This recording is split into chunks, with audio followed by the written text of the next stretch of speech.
Olá, pessoal, sejam todo mundo bem-vindo. É, Esse vai ser o nosso segundo vídeo, né, que é da série de heurísticas de Nielsen. No primeiro vídeo, né, foi apresentado cada uma das 10 heurísticas. Foi explicado de forma simples e com exemplos, né, de como elas podem ajudar a avaliar a usabilidade das interfaces dos sistemas. Se você ainda não assistiu, né, eu recomendo fortemente vocês darem uma olhada lá. O link vai estar aqui na descrição. E bem, hoje o foco é diferente, né? A gente vai sair um pouco da teoria e aplicar as heurísticas em prática, em situações reais. Nós escolhemos dois sites bem diferentes para mostrar na prática como essas regras de usabilidade podem revelar tantos acertos quanto problemas no design. Por que a gente resolveu fazer isso?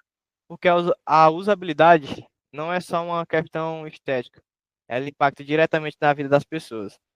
Se um site é claro, objetivo e intuitivo, qualquer usuário consegue navegar sem dificuldades. Agora, se ele é confuso, cheio de informações necessárias ou mal organizado, pode acabar afastando ou até mesmo prejudicando o usuário. Então, hoje, a gente vai mostrar os dois lados da mesma moeda.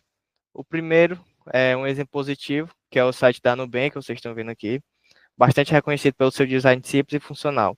Depois a gente vai analisar um site de reviews chamado eder.com.br, que apresenta vários problemas de usabilidade que merecem atenção. Bem, para conduzir essa análise, cada membro do grupo vai se encarregar de uma parte. O Lauro, ele vai mostrar os pontos fortes do site do Nubank, destacando como ele aplica bem algumas heurísticas de início. Já o Edson, ele vai analisar o site eder.com.br e ele vai apontar falhas e sugerir melhorias a partir das heurísticas. Depois disso, a gente vai ter uma reflexão sobre como esses aspectos podem afetar a inclusão digital. E por fim, vamos encerrar fazendo um resumo para vocês entenderem bem. E é isso, pode apresentar a sua parte aí, Lauro. Aí. Vou apresentar aqui sobre a Nubank, o site da Nubank, falando sobre todas as 7 primeiras heurísticas. Pois bom, vamos começar. Primeira heurística, visibilidade do status do sistema. Está com a nota 4 de 5, uma nota boa. O site utiliza de elementos visuais claros para indicar o estado.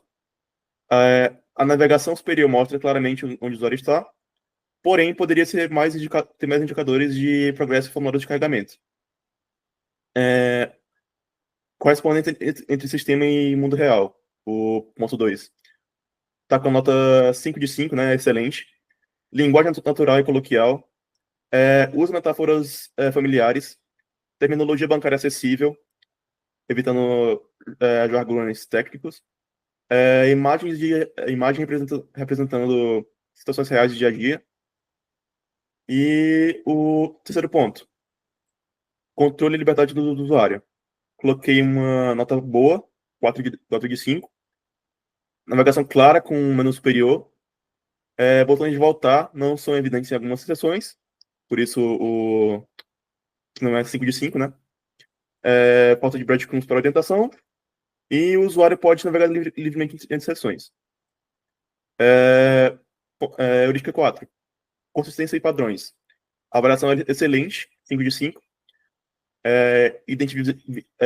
Identidade visual consistente, rosto característico, tipografia, padrão de botões mantido em toda a página, layout e espaçamento uniformes, e ícones e elementos de gráficos seguem o mesmo estilo.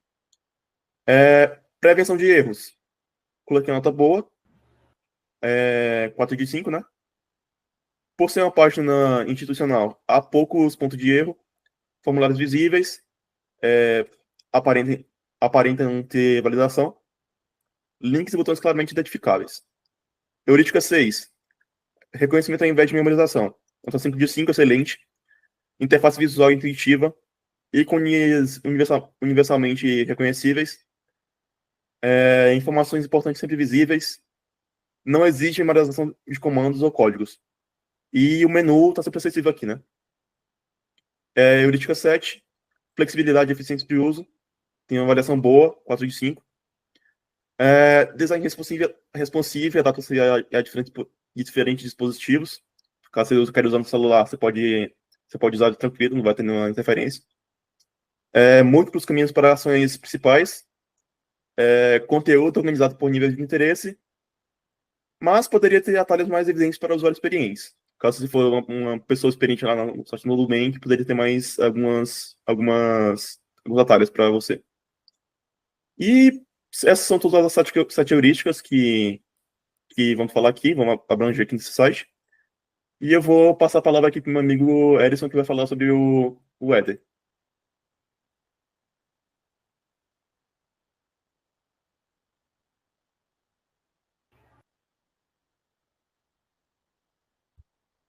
Olá pessoal, hoje vou avaliar o 7L, né, usando a 7 heurística de Nielsen. Vou explicar cada ponto e mostrar como ele impacta, né, a experiência do usuário.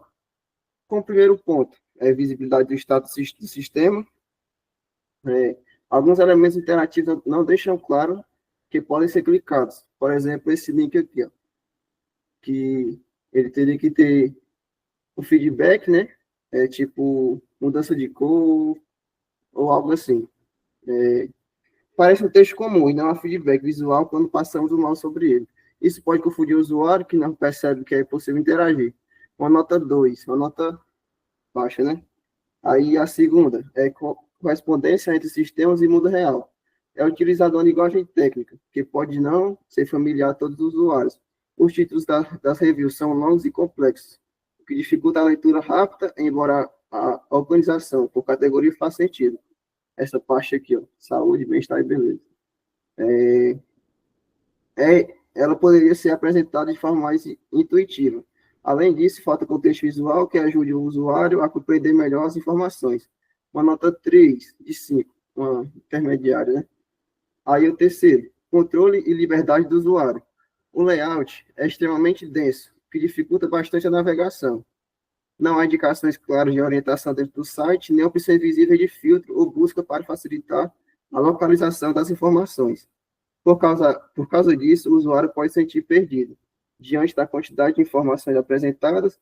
Além disso, não existem opções evidentes para voltar facilmente às sessões anteriores. Por exemplo, aqui tem essa casa do Home, que volta basicamente para a mesma página, né? E é isso. Uma nota 2, bem baixa. Consistência e padrões. O layout mantém estrutura similar entre itens. Uma tipografia consistente, cores seguem padrão, azul para links, né? Porém, uma densidade excessiva quebra o padrão de legibilidade. E também falta uma hierarquia visual clara. Uma nota 3 de 5. Aí, a quinta é prevenção de erros. Embora o site seja principalmente informativo, ainda existem pontos que podem gerar pequenos erros ou confusões. Por exemplo, alguns links importantes não são visualmente destacados. Esse que eu citei de exemplo, mas também tem esse, vários outros. Alguns links importantes não são visualmente destacados, então o usuário pode clicar em outro lugar por engano. Um exemplo, você está aqui navegando e sem querer passa por aqui por cima. Aí ele acaba abaixando isso e você pode clicar sem querer, né? Em vez de clicar nesse. Portanto, apesar de não haver muitos erros, críticos ainda há espaço para melhorias na prevenção de falhas e na orientação do usuário. Uma nota 3 de 5. Reconhecimento ao invés de memorização. Interface sobrecarregada. Exige muito esforço cognitivo do usuário. Falta ícones, elementos visuais de apoio, títulos muito longos. O usuário precisa memorizar onde viu informações específicas. Ou seja, você teria que decorar a informação em si que você quer chegar lá. Falta de categorização visual clara também. Uma nota 2 de 5. Agora a última, flexibilidade e eficiência de uso. Layout não otimizado para diferentes tipos de usuário. Falta de opções de visualização, tipo lista ou então grade. Sem funcionalidade de busca ou filtros visíveis. Não há atalhos ou navegações rápidas, interface única. Serve mal tanto para iniciantes quanto para experientes. Uma nota 2. E uma sugestão de melhorias. Implementar a hierarquia visual clara, adicionar sistema de busca ou filtro. O sistema que tem de busca é só essa bonitazinha aqui, que não tem como só se essa pessoa souber o título do blog, uma cor muito difícil, né? A pessoa já sabe quando vai entrar no site de cara, é criar categorização visual mais evidente, adicionar indicadores de status e feedback, implementar design responsivo e reduzir a densidade de informações por página, que aqui está muito denso, né? Várias coisas. E é isso, minha parte é essa e vou passar aqui para o Gustavo. Olá, pessoal. Resumidamente, no site do Eden, o menu ele tem muita informação. E no menu principal, a fonte também está muito pequena. Aí, no caso, se o usuário ele tiver uma baixa visão, ele vai ter mais dificuldade em visualizar os menus. Aí, já no site do Bank, o botão é mais destacado e é mais fácil de entender a função principal do site, que é abrir uma conta.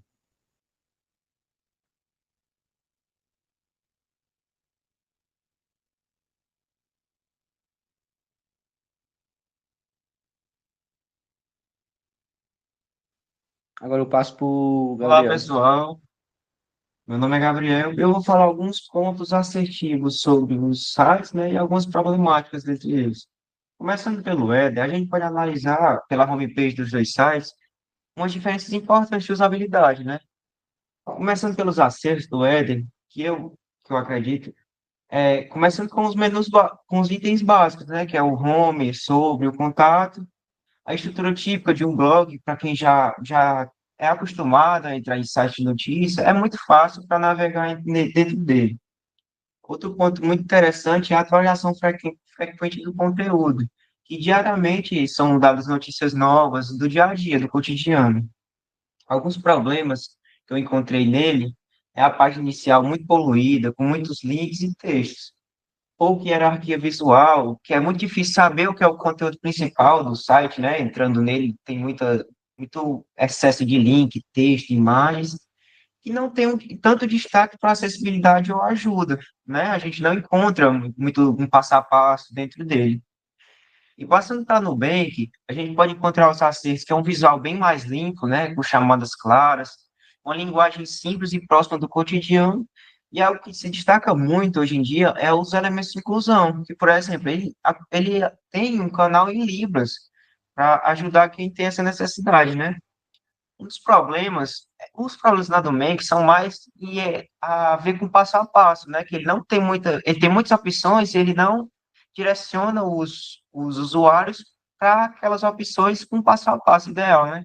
Por exemplo, são os termos financeiros sem explicação, que é o CDI, cashback, que eles deixam bem claro, que não tem um passo a passo visível na homepage, e muitas opções podem confundir os iniciantes. Ou seja, em geral, a Nubank entrega uma experiência mais clara e acessível, enquanto o Eder precisa simplificar mais sua página inicial. E foi isso.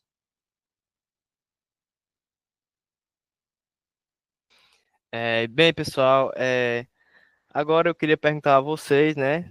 Qual foi o site mais difícil ou o mais fácil que você já usou? Deixa aqui nos comentários, porque a sua experiência pode até virar um tema, quem sabe, para uma análise futura aqui no canal, né? E é isso. Muito obrigado se você chegou até aqui. Deixa o like, se inscreve no canal. E é isso.